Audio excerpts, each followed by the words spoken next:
সবাইকে আমন্ত্রণ জানাচ্ছি আরটিভি নিয়মিত স্বাস্থ্য বিষয়ক আয়োজন মেডিক্যাফে পাওয়ার্ড বাই নেভিয়ান। দর্শক, আপনাদের সাথে আছি আমি ডাক্তার অর্থি জোকরিভ। মৃগীরোগ মস্তিষ্কের এমন একটি স্নায়বিক জটিলতা যেটাকে আমাদের সমাজ এখনও অনেকটা আতঙ্ক কিংবা ভয় হিসেবে বিবেচনা করে থাকে, এবং আমাদের সমাজে প্রত্যন্ত এলাকাগুলোতে আমরা এখনও এমন চিত্র দেখে থাকি যে কোনো একজন ব্যক্তি মৃগীরোগে আক্রান্ত হয়েছে এবং আমাদের সমাজ বিবেচনা করছে যে তিনি ভূতে কিংবা জিনে আছর করেছে। দর্শক, এই যে প্রেক্ষাপটগুলো আমরা হরহামেশাই দেখছি, সেগুলো থেকে আসলে বেরিয়ে আসাটা কতটুকু জরুরি? একজন মৃগীরোগে আক্রান্ত ব্যক্তির চিকিৎসকের শরণাপন্ন হয়ে সঠিক চিকিৎসা করলে তিনি কতটুকু সুস্থ স্বাভাবিক জীবনযাপন করতে পারে, আজ আমরা কথা বলবো এই প্রত্যেকটি বিষয় নিয়ে। এবং আলোচনা করবার জন্য স্টুডিওতে আমাদের সাথে উপস্থিত রয়েছেন একজন স্বনামধন্য বিশেষজ্ঞ চিকিৎসক। উপস্থিত আছেন অধ্যাপক ডাক্তার মাহমুদুল ইসলাম, যিনি অধ্যাপক ও বিভাগীয় প্রধান, নিউরোলজি বিভাগ, national institute of neuroscience and hospital. স্বাগত আমাদের আজকের আয়োজনে। ধন্যবাদ ডক্টর। স্যার, খুব প্রাসঙ্গিক একটি বিষয় নিয়ে আলোচনা করছি, মৃগীরোগ। প্রায় বিশ্বব্যাপী 5 কোটিরও বেশি ব্যক্তি মৃগীরোগে ভুগছে এবং বাংলাদেশে অসংখ্য অগণিত, প্রায় লক্ষাধিক। একটু জানতে চাই যে মৃগীরোগ সম্পর্কে আমাদের অনেকের ধারণা নেই। মৃগীরোগ বলতে আমরা কি বুঝি? অনেক ধন্যবাদ।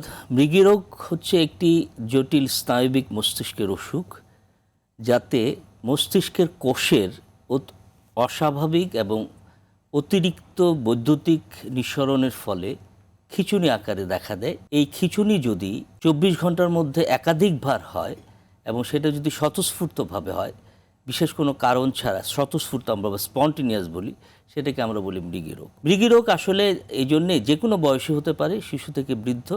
আপনি যেটা বললেন যে সারা পৃথিবীতে মৃগীরোগ প্রায় 5 কোটি লোকের বা 50 মিলিয়ন লোকের মৃগীরোগ রয়েছে, অর্থাৎ পৃথিবীর জনসংখ্যার 1% মতো রোগী কিন্তু মৃগীরোগে আক্রান্ত। বাংলাদেশে সঠিক সেই পরিসংখ্যান না থাকলেও সাধারণত ধারণা করা হয় 8 থেকে 10 লাখ লোক মৃগীরোগে আক্রান্ত, এবং প্রতি 1000 জনের মধ্যে 7 থেকে 10 জন রোগী মৃগীরোগে আক্রান্ত। অর্থাৎ এই বিগ বার্ডেন, আমাদের এই যে বোঝা, এই বোঝা কিন্তু সমাজে এই কুসংস্কারের জন্যে আবদ্ধ। তারা যদি সঠিক চিকিৎসা নেয় তাহলে কিন্তু সঠিক স্বাভাবিক জীবনযাপনেও আসতে পারে, নিঃসন্দেহে। এবং অবশ্যই এই জায়গাটা থেকে প্রত্যেকটা ব্যক্তিকে এগিয়ে আসাটা খুব বেশি জরুরি। স্যার, একটি বিষয় জানতে চাই যে এই যে মৃগীরোগে আক্রান্ত হচ্ছে, আসলে আক্রান্তের পেছনে কি সুনির্দিষ্ট কোনো কারণ রয়েছে? অবশ্যই কারণ রয়েছে। বেশ কিছু চিকিৎসা বিজ্ঞানে ব্যাখ্যা রয়েছে যে কী কারণে মৃগীরোগ হতে পারে। মৃগীরোগের একটা বড় কারণ হচ্ছে জেনেটিক ডিজিজ, অর্থাৎ জেনেটিক বলতে এটা বংশগত থাকতে পারে। বংশগত রোগগুলো সাধারণত দেখা যায় পরবর্তী জেনারেশনও পাস করতে পারে। আরেকটা হচ্ছে জিন মিউটেশন। আমরা জেনেটিক মিউটেশনের কারণে বেশ কিছু জিন লিস্ট আছে যারা মৃগীরোগে আক্রান্ত হয়। 2 নাম্বার হচ্ছে যদি কোনো মস্তিষ্কে কেউ আঘাত পায় বা হেড ইনজুরি একটা কজ, সেটা কারণ হতে পারে। ব্রেনে যদি কোনো আমাদের স্ট্রাকচারাল অ্যাবনর্মালিটি, অর্থাৎ কোনো গঠনগত সমস্যা থাকে, সেটা আমি যদি এক্সাম্পল দিই, যেমন কিছু কিছু অসুখ আছে যেগুলি সহজাত, যেমন কনজেনিটাল ডিজিজ লাইক নিউরোফাইব্রোমেটোসিস, টিউবারকুলোসক্লেরোসিস, তারপর টিউবারস্ক্লেরোসিস, দেন হাইড্রোক্যাফালাস, এই ধরনের রোগীগুলো কিন্তু মৃগীরোগ হয়ে থাকে। ব্রেনে যদি কোনো ইনফেকশন হয়, যেমন মেনিনজাইটিস, এনকেফালাইটিস, ব্রেনে কোনো টিবি, টিউবারকুলোসিস, সিস্টিসার্কোসিস, এগুলো খুব জটিল নাম মনে হচ্ছে হয়তো দর্শকদের, কিন্তু এগুলো হচ্ছে ইনফেকশনের পরবর্তী ধাপ হিসাবে কিন্তু খিঁচুনি হতে পারে। ব্রেনে যদি কোনো মেটাবলিক কোনো অ্যাবনর্মালিটির কারণে ব্রেন যদি এফেক্ট করে, যেমন আমরা জানি যাদের ডায়াবেটিস আছে তাদের হাইপোগ্লাইসেমিয়া, হাইপারগ্লাইসেমিয়া বা লবণ কমে গেলে হাইপোনেট্রিমিয়া, এসব কারণে কিন্তু মৃগীরোগ দেখা যেতে পারে, যেটা আসলে রিকভারেবল। বাচ্চাদের ক্ষেত্রে আমরা জানি ব্রেনে যদি জন্মের সময় যদি বার্থ অ্যাসফিক্সিয়াও যদি ব্রেনে অক্সিজেন সব প্রবাহ কমে যায়, তখন সেরেব্রাল পলসি বলে, সেরেব্রাল পলসি ডেভেলপ করে, তাদের কিন্তু পরবর্তীতে খিঁচুনিতে আক্রান্ত হতে পারে। কোনো শক কন্ডিশন যদি কারো যদি হাইপোভলিমিক শক হয়, কার্ডিওজেনিক শক হয়, তো ব্রেনে অক্সিজেন সাপ্লাই কমে গেলে তখন হাইপোক্সিক এনসেফালোপ্যাথি হয়ে কিন্তু খিঁচুনি হতে পারে। ব্রেনে কোনো টিউমার যদি হয় তাহলেও কিন্তু খিঁচুনি আকারে দেখা দিতে পারে। তো সেগুলো এছাড়া আরও একটা বড় অংশ আমরা বলি ইডিওপ্যাথিক, অর্থাৎ আমরা খুব কারণ বুঝতে পারি না, সেগুলো খিঁচুনি আকারে দেখা দিতে পারে। সুতরাং একটা কারণের লিস্ট, মৃগীরোগ হওয়ার অনেক বড় একটা লিস্ট আছে যে কারণে একজন ব্যক্তি মৃগীরোগে ভুগছে, মানে আসলে বহিঃপ্রকাশটা কেমন হতে পারে? কি করে একজন সাধারণ মানুষ বুঝবে যে সেটি মৃগীরোগ? আমি প্রথমে বলেছি যে মৃগীরোগের অন্যতম লক্ষণ হচ্ছে খিঁচুনি। খিঁচুনি আবার বিভিন্ন ধরনের হয়, বিভিন্ন কারণ। মৃগীরোগও বিভিন্ন কারণ আছে, বিভিন্ন ধরনের হয়। খিঁচুনি বহিঃপ্রকাষ্ট বিভিন্ন রকম হয়। যেমন আমরা খিঁচুনি বলতে আসলে কাঁপুনি বোঝায়, ঝাঁকুনি হয়। সেই সাথে আবার এরকম হতে পারে যে ঝিমঝিম হচ্ছে, বাজে গন্ধ পাওয়া যায়, জিভে স্বাদেরও অ্যাবনর্মালিটি হতে পারে, কানের মধ্যে অ্যাবনর্মাল শব্দ হতে পারে। তো মৃগীরোগের কারণগুলোকে আমরা এই জন্য কয়েক ভাগে ভাগ করি, ক্লাসিফিকেশন আছে। একটা আন্তর্জাতিক প্রতিষ্ঠান আছে বলে ইন্টারন্যাশনাল লিগ এগেনস্ট এপিলেপসি, তারা আসলে মূলত দুই ভাগে ভাগ করেছে। একটা হচ্ছে ফোকাল খিঁচুনি, মানে আংশিক খিঁচুনি, আরেকটা হচ্ছে জেনারেলাইজড, অর্থাৎ চার হাত পাই একসাথে খিঁচুনি। ফোকাল খিঁচুনি আবার দুই ধরনের। এক অংশ হচ্ছে খিঁচুনি, যখন খিঁচুনিটা হয় অর্থাৎ শরীরে একটা অংশে, হাতে খিঁচুনি হলো বা মুখমণ্ডলে, সেই সাথে দেখা গেল ঝিমঝিম অথবা ঝিমঝিম করলো, সেই সাথে রোগী আসলে অ্যাওয়্যার থাকলো। অ্যাওয়্যার মানে তার জ্ঞান আছে, সেটাকে আমরা বলি ফোকাল অ্যাওয়্যার মানে সিজার যেটা। আর যদি ফোকাল মানে নন অ্যাওয়ারনেস থাকে, যদি তার সেই সময় জ্ঞান থাকে না কিন্তু তার খিঁচুনি হচ্ছে, এটা আমরা বলি focal seizure with impaired awareness. আর কিছু আছে জেনারেলাইজ, অর্থাৎ চার হাত পায়ে খিঁচুনি হচ্ছে। এর মধ্যে এক নম্বর কমন কারণ হচ্ছে, আমরা যেটা সাধারণত অনেক সময় রাস্তাঘাটেও দেখি, এটা বলে জেনারেলাইজ টনিক ক্লনিক সিজার। এর অর্থ হচ্ছে শরীর শক্ত হয়ে যায়, শরীরে কাঁপুনি হয়, জিভে কামড় পড়তে পারে এবং রোগী অনেক সময় প্রস্রাব পায়খানা এগুলি করে দিতে পারে। সেগুলো সাধারণত 1-2 মিনিট থাকে, সেটা জেনারেল টনিক ক্লনিক সিজার। আরও কিছু খিঁচুনি আছে যেমন অ্যাটোনিক সিজার। এক্ষেত্রে রোগীর মাসল টোন কমে যায়, রোগী হঠাৎ করে পড়ে যেতে পারে, অ্যাটোনিক সিজার। একটা খিঁচুনি আছে যে রোগী ঝাঁকি খায়, মাইক্লোনিক সিজার।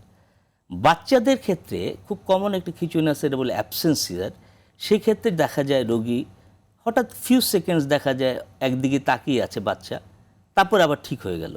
কিন্তু এই ফিউ সেকেন্ডস যে বাচ্চার কিন্তু বলতে পারে না পরবর্তীতে আসলে কি ঘটেছিল, এবং তখন সে ভয় পায়, এবং এগুলি দিনে কিন্তু অনেকবার হতে পারে এই অ্যাবসেন্স সিজার। অর্থাৎ রোগের লক্ষণটা হলো কি প্রকারের খিঁচুনি হচ্ছে এবং ব্রেনে কোন এরিয়া ইনভলভ করতেছে তার উপর ডিপেন্ড করে। তার মানে বিভিন্ন ধরনের সিজার রয়েছে এবং প্রত্যেকটি স্টেপ একটার সঙ্গে আরেকটা, একদমই উপসর্গগুলো কখনো মিলবে না। স্যার, একটু জানতে চাই যে এই যে উপসর্গগুলোর বহিঃপ্রকাশ হচ্ছে, যখন চিকিৎসকের কাছে যায় আসলে শনাক্ত করার পদ্ধতিগুলো কি? মূলত এপিলেপসি মাথায় রাখতে হবে, এপিলেপসি মূলত ইতিহাস এবং তাকে পরীক্ষা নিরীক্ষা, ইতিহাসের মাধ্যমেই কিন্তু আমরা মূলত ডায়াগনোসিসটা করি। কারণ হচ্ছে এখানে এমন একটা স্পেশাল অসুখ খিঁচুনি, যখন চিকিৎসকের কাছে রোগী যায় তখন কিন্তু তার কোনো সিমটম থাকে না, সে মনে হয় একদম সম্পূর্ণ একজন সুস্থ মানুষ যায়। অর্থাৎ তার ইতিহাস থেকে ভালোভাবে বুঝতে হয় তার খিঁচুনি প্রকৃত খিঁচুনি হয়েছিল কিনা, এবং খিঁচুনি হলে আসলে কোন টাইপের খিঁচুনি হয়। যদি আমরা দেখি যে তার সত্যিকার অর্থেই খিঁচুনি হয়েছে, তখন আমরা প্রকারভেদটা তার ইতিহাস থেকে সিদ্ধান্ত নিতে পারি। আমরা রোগীদের ক্ষেত্রে আমরা খুব সাধারণত যেটা করি, যেহেতু রোগীর ওই সময় লক্ষণ থাকে না, আমরা রোগীকে বলি আপনার যখন খিঁচুনি হয় আপনি এটা মোবাইলে রেকর্ড করবেন। এখন সবার হাতে হাতে মোবাইল আছে, আমরা বলি মোবাইলে ভিডিওটা অন করে ওই সময় রেকর্ড করবেন, এবং তখনই আমরা কিন্তু ওই দেখেই মোবাইলে রেকর্ডিংটা দেখেই আমরা কিন্তু কোন ধরনের সিজার আমরা ডায়াগনোসিস করতে পারি। স্যার, পাশাপাশি যে শনাক্ত হওয়ার পরে চিকিৎসা পদ্ধতি চলেই আসে, চিকিৎসা পদ্ধতির আসলে ধরনটা কিসের উপর নির্ভর করে এবং কতদিন পর্যন্ত ওষুধ খাওয়ার পরামর্শ থাকে আমরা বিস্তারিত জানবো, তবে সময় হয়েছে ছোট্ট বিরতি নেবার। প্রিয় দর্শক, আপনারা দেখছেন RTV নিয়মিত স্বাস্থ্য বিষয়ক আয়োজন মেডিক্যাফে পাওয়ার্ড বাই নেভিয়ান। আয়োজনের এই পর্যায়ে নিচ্ছি ছোট্ট একটি বিরতি, সাথেই থাকুন।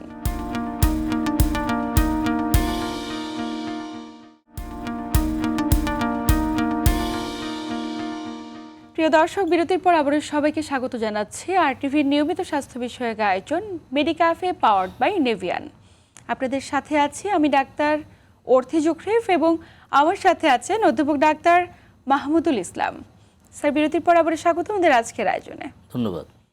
বিরতির আগে কথা বলছিলাম যে কোন কোন আসলে ইনভেস্টিগেশনের মাধ্যমে শনাক্ত করা সম্ভব, এবং আপনি বলছিলেন মোর স্পেসিফিক হয় যখন খিঁচুনি শুরু হয় ওই টাইমটাতে যদি একটা ছোট্ট ভিডিও ধারণ করে রাখা সম্ভব হয়। অবশ্যই জায়গাটা থেকে প্রত্যেকটা ব্যক্তি সচেতন হবেন। একটু জানতে চাই যে যখন আপনারা ওষুধ খাওয়ার পরামর্শ দিয়ে থাকেন, ওষুধটা আসলে কিসের উপর নির্ভর করে এবং কতদিন খেতে হবে, এটা আপনারা কিভাবে নির্দিষ্টকরণ করেন? আমরা সাধারণত ঔষধ আসলে সিলেকশন করি যে কোন টাইপের তার মৃগীরোগ হয়েছে। আমি আগেই বলেছি যে মৃগীরোগ কয়েক ধরনের হয়, এটা কি আংশিক খিঁচুনি এবং জেনারেলাইজ খিঁচুনি। সুতরাং এই আংশিক খিঁচুনি এবং জেনারেলাইজ খিঁচুনি কিন্তু ওষুধের পার্থক্য রয়েছে। আবার জেনারেলাইজ খিঁচুনির ক্ষেত্রে আমি কয়েক ধরনের খিঁচুনির কথা বলেছি, প্রতিটার ক্ষেত্রেই ওষুধের ভিন্নতা রয়েছে এবং আমাদের যদি প্রথম ডায়াগনোসিস যদি সঠিক না হয় তাহলে ওষুধের সিলেকশন কিন্তু আমাদের ভুল হবে, সেক্ষেত্রে কিন্তু ওষুধের রেসপন্স খুব ভালো হবে না। ফর এক্সাম্পল যেমন আমি অ্যাবসেন্স সিজার ক্ষেত্রে আমরা সাধারণত সোডিয়াম ভ্যালপ্রোয়েট একটা চয়েস, আচ্ছা এটাতে যদি আমি কার্বামাজিপিন দিই অথবা মাইক্লোনিক এপিলেপসিতে আমি যদি কার্বামাজিপিন দিই দেখা যায় রোগী খারাপ হয়ে যেতে পারে। সুতরাং আমাদের ক্ষেত্রে আবার আমরা যদি ফোকাল সিজার হয়, আংশিক খিঁচুনি হয়, তখন কিন্তু কার্বামাজিপিন অক্সকার্বাজিপিনই তার চয়েস অথবা লেভিটাইরাসিটাম। অর্থাৎ আমাদের ওষুধের লিস্ট বড় কিন্তু proper selection of the drug is very important. Next হচ্ছে আমাদের ওষুধের ডিউরেশন এবং ডোজ ঠিক করা। ওষুধের ডিউরেশন এবং ডোজ আর রোগের তীব্রতা, খিঁচুনির তীব্রতার উপর ডিপেন্ড করবে, তার বয়স, ওজন সব কিছুর উপর ডিপেন্ড করে। তাহলে আমাদের বয়স এবং ওজন দেখে আমাদের ওষুধের ডোজ ঠিক করতে হবে, তীব্রতা দেখে ওষুধের ডোজ এবং ফ্রিকোয়েন্সি ঠিক করতে হবে। একটা বেসিক থিং হচ্ছে ওষুধ সিলেকশনের ক্ষেত্রে, সেটা হলো যে আমরা will start with single drug এবং লো ডোজ দিয়ে শুরু করব এবং ওই সিঙ্গেল ড্রাগই আমরা সঠিক চয়েস হলে আমরা যদি তারপরেও কন্ট্রোল না হয় আমরা দেখতে থাকবো, টাইট্রেট করব এবং ওষুধের ডোজ ক্রমান্বয়ে বাড়াতে থাকবো। এটার একটা সিঙ্গেল ওষুধেরই কিন্তু আমরা ম্যাক্সিমাম ডোজে পৌঁছার পর আমরা সেকেন্ড একটা ওষুধ অ্যাড অন থেরাপি করব। আচ্ছা এবং সেই ক্ষেত্রে এই ওষুধের চয়েস যদি ঠিক থাকে আর সাধারণত রোগী খিঁচুনি কন্ট্রোল হয়, আনলেস ইট ইজ রিফ্রেক্টরি। যখন দুইটো ওষুধ বা তার চেয়ে বেশি ওষুধ দেওয়ার পরেও আপনি সঠিক ডোজে ওষুধ দিলেন, সঠিক সময় ধরে ওষুধ দিলেন, আপনি প্রশ্ন করেছিলেন যে কতদিন ধরে। আমরা সাধারণত এই সঠিক সময় পর্যন্ত, আমি আরেকটু এই প্রসঙ্গটা শেষ করে নিই, সঠিক সময় এবং সঠিক ডোজ দেওয়ার পরও যদি কন্ট্রোল না হয় তখন আমরা এটাকে বলি রিফ্রেক্টরি এপিলেপসি। আচ্ছা রিফ্রেক্টরি এপিলেপসির ক্ষেত্রে তখন কিন্তু ট্রিটমেন্ট চয়েস বিভিন্ন ধরনের আছে। এর মধ্যে একটা আছে সার্জিক্যাল, অর্থাৎ কারো ওষুধে কন্ট্রোল হলো না তখন কিন্তু এপিলেপটিক সার্জারি একটা অপশন। আচ্ছা এপিলেপটিক সার্জারির ক্ষেত্রে যদি আমরা এমআরআই করে স্পেসিফিক লিশন পাই, সেই লিশনেক্টমি করা যায়, আরও হেমিস্ফেরেক্টমি করা যায়, পেলিডোটমি করা যায়। এখনও আরও আধুনিক সার্জারি যেমন নিউরোমডুলেশন, যেমন ভ্যাগাস নার্ভ স্টিমুলেশন, ডিভাইস বসায় দেওয়া, এই ধরনের ট্রিটমেন্ট রয়েছে। আর ঔষধের ক্ষেত্রে আমাদের যেটা মূল ইম্পর্টেন্ট যে কতদিন, সেটা সাধারণত রোগীদের ক্ষেত্রে 3 থেকে 5 বছর আমরা ঔষধ অপটিমাম ডোজে দেওয়ার চেষ্টা করি। দেওয়ার পর যদি তার লাস্ট ফিট থেকে কেউ যদি 3 বছর সিজার ফ্রি থাকে তখন আমরা ওষুধ কমাইতে চেষ্টা করি। আমরা সাধারণত এই লাস্ট ফিট থেকে আমরা 3 থেকে 5 বছর হিসাব করব এবং 3 বছর পর ইউজুয়ালি আমরা ক্রমান্বয়ে গ্র্যাজুয়ালি ওষুধ কমাতে চেষ্টা করব। আচ্ছা এবং এই সময়টুকু সাধারণত 6 মাস। 6 মাস ধরে আমরা ক্রমান্বয়ে ওষুধ কমায় আনবো এবং কারো যদি 6 মাসের মধ্যে, এই কমানোর মধ্যে যদি খিঁচুনি না হয়, পরবর্তী 6 মাস আমরা ফলো আপ করবো।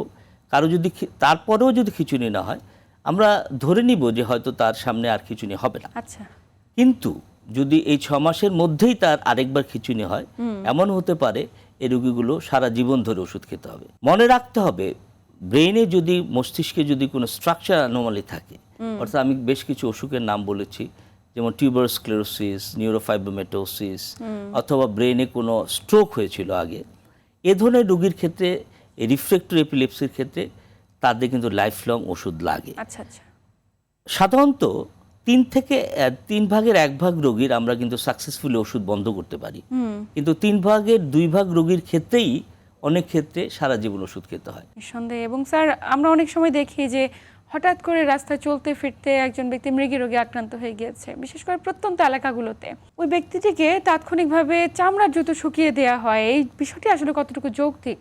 যৌক্তিক নয়, এটা আমাদের অনেক কুসংস্কার রয়েছে মৃগী রোগ সম্বন্ধে এবং সমাজে যেমন মৃগী রোগের যেমন কোনো চিকিৎসা নেই, এটা একটা অভিশপ্ত, এবং মৃগী রোগ পেলে তখন জুতো শুকিয়ে দিতে হবে, তাহলে রোগী ভালো হয়ে যাবে। সত্যিকার অর্থে কারো যদি খিঁচুনি শুরু হয়ে যায় একবার, আপনি কোনোভাবেই খিঁচুনি থামাতে পারবেন না। এটা স্পন্টেনিয়াসলি 1 থেকে 2 মিনিটের মধ্যে খিঁচুনি বন্ধ হয়ে যাওয়ার কথা। আচ্ছা এজন্যে আপনি যদি জুতো শুকান, তাকে জোরে চেপে ধরেন, তার মুখের মধ্যে কিছু প্রবিষ্ট করানোর চেষ্টা করেন, এতে রোগীর ক্ষতি হবে। আপনি কোনো কিছু ঢুকানোর চেষ্টা করলে দাঁত ভেঙে যেতে পারে, ওই দাঁত আপনার ইনজুরি করতে পারে। আপনার মেইন কাজ হবে তাৎক্ষণিকভাবেই রোগীকে কোনো নিরাপদ স্থানে সরানো, যাতে উনি কোনো আগুন, পানি বা কোনো শার্প ইনস্ট্রুমেন্টস বা এসবের মধ্যে পড়ে রোগী কোনো সমস্যা না হয়। রোগীকে এক পাশ করে শোয় দেওয়া, যাতে তার লালাগুলো গড়িয়ে পড়তে পারে এবং শ্বাসনালী বন্ধ না হয়ে যায়। এবং তাকে কোনো জোরে চেপে ধরবেন না, তার মুখে কিছু প্রবিষ্ট করাবেন না। স্পন্টেনিয়াসলি তার 1 থেকে 2 মিনিটের মধ্যে খিঁচুনি বন্ধ হয়ে যাবে। এবং আপনি সময় কাউন্ট করতে থাকেন। আচ্ছা, সময় কাউন্টটা খুব ইম্পর্টেন্ট। কোনো রোগীর যদি খিঁচুনি 5 মিনিটের বেশি ক্রস করে, তখন আপনি বুঝতে পারবেন, একটা টার্ম আছে, এটা বলে স্ট্যাটাস এপিলেপটিকাস। অর্থাৎ রোগী তখন কিন্তু স্ট্যাটাস এপিলেপটিকাস, অর্থাৎ তার সিরিজ অফ সিজার হচ্ছে উইদাউট কনসিয়াসনেস। এই রোগীগুলো কিন্তু সিরিয়াস। একে কিন্তু আপনার আইসিইউ ফেসিলিটিসে সহ যে হাসপাতাল আছে, নিউরোলজিক্যাল হাসপাতাল নিতে হবে। তো আপনি যদি টাইম কাউন্ট করেন, যদি 5 মিনিটের বেশি খিঁচুনি হচ্ছে, স্বাভাবিকভাবে 2 মিনিটের মধ্যে হয়তো ঠিক হয়ে যাওয়ার কথা, তখন আপনি অ্যাম্বুলেন্স ডেকে তাকে হসপিটালে নিয়ে যান, যেখানে স্ট্যাটাস এপিলেপটিকাসের ট্রিটমেন্ট হবে উইথ ইন আইসিইউ ফেসিলিটিস, তাকে ইনজেকশনের মাধ্যমে। স্যার, একটি প্রসঙ্গ এক্ষেত্রে জানতে চাই যে যারা আসলে মৃগী রোগে আক্রান্ত এবং দেখা যায় যে পরিবার থেকে কিংবা সমাজ থেকে কখনো সাপোর্ট পায় না, আমাদের সমাজ এখনও মৃগী রোগীদের অভিশপ্ত, আপনি যেমনটি বলছিলেন যে অভিশপ্ত জীবন কিংবা মৃগী রোগ একটা ব্যক্তির জন্য অভিশাপ, এরকমভাবে চিন্তা করে। আসলে এই বিষয়গুলো থেকে বেরিয়ে আসার সময় এখন কতটুকু? আমাদের আসলে সচেতন হতে হবে, অ্যাওয়্যার হতে হবে। এই জন্যে আমরা প্রতি বছর আমরা কিন্তু ওয়ার্ল্ড এপিলেপসি ডে পালন করি, যে টু অ্যাওয়্যার দ্য পিপল। এটা আমাদের গরিব দেশ, এখনও আমরা শিক্ষার দিকে অনেক পিছনো, বিশেষ করে আমাদের রুরাল এরিয়াজে অনেক মানুষ অসচেতন এবং শিক্ষায় পিছিয়ে আছে। সুতরাং আমাদের দায়িত্ব হচ্ছে যে তাদের অ্যাওয়্যার করে তোলা, যাতে তাদের বোঝানো, অ্যাটলিস্ট বোঝানো যে আপনার যাদের মৃগী রোগ রয়েছে, এটা কোনো অভিশাপ না, এটা এক ধরনের অসুখ মস্তিষ্কের, এবং সেটা সঠিক চিকিৎসা পেলে আপনি স্বাভাবিক জীবনযাপন করতে পারবেন।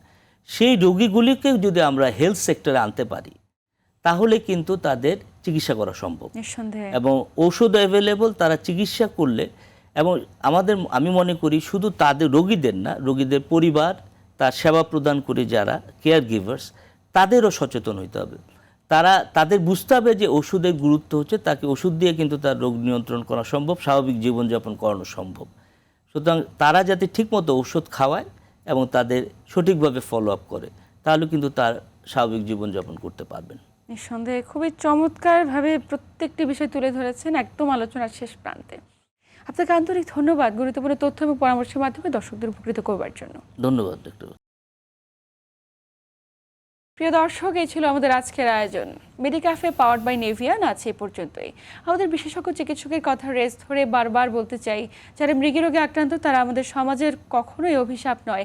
তারা চাইলে সুস্থ স্বাভাবিক জীবনযাপন করতে পারে শুধুমাত্র সুনির্দিষ্ট চিকিৎসকের দেওয়া পরামর্শ অনুযায়ী এবং নিয়ন্ত্রিত জীবনযাপনের মাধ্যমে।